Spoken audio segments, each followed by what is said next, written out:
Won your RERA case but is still not getting your money? That is because winning the case is just step one. Recovery is the real challenge. An order on paper does not mean money in your account. The real question is, how do you enforce it? Hello everyone, welcome back to the channel Synergy Business Advisors Noida, your trusted business Mitra, which deals exclusively with recent business related developments. This exact issue was case introduction. This exact issue was examined in the case of Marg Properties Ltd versus Tamil Nadu Real Estate Regulatory Authority, where the Madras High Court went into detail to interpret the scope of Section 40 of Real Estate Regulation and Development Act 2016, that is RERA.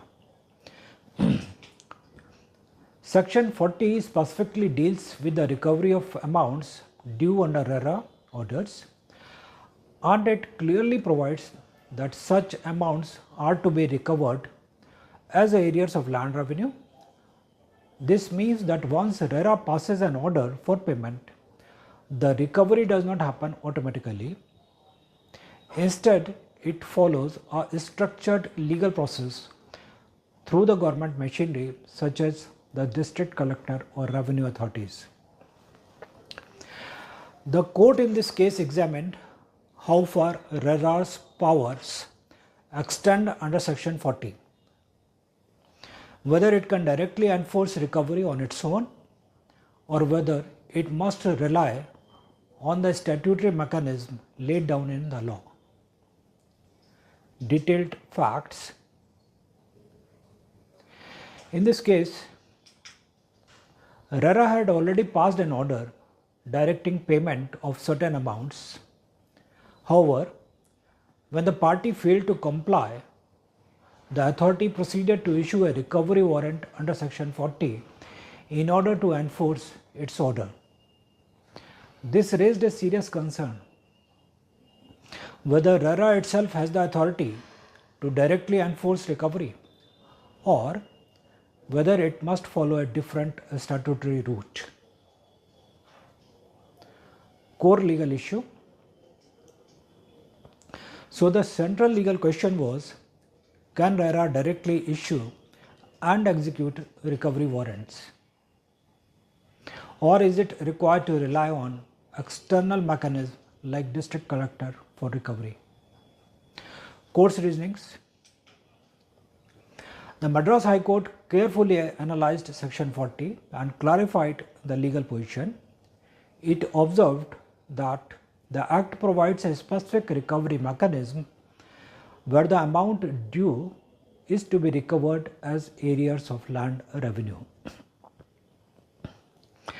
That means that while RERA has the authority to determine and declare the liability, the actual recovery process must be carried out through the machinery of the state, typically the district collector or revenue authorities. The court further emphasized that statutory authorities cannot go beyond the powers expressly given to them. In other words, RERA cannot act as both adjudicating authority and the executing authority unless the law specifically allows it. The judgment. Based on these reasonings, the court held that the recovery process must strictly follow the mechanism laid down under Section 40. Any attempt to bypass this process or directly enforce recovery beyond its statutory limits would not be legally sustainable. This judgment highlights a very practical reality. Winning a case before RERA is only half the battle won.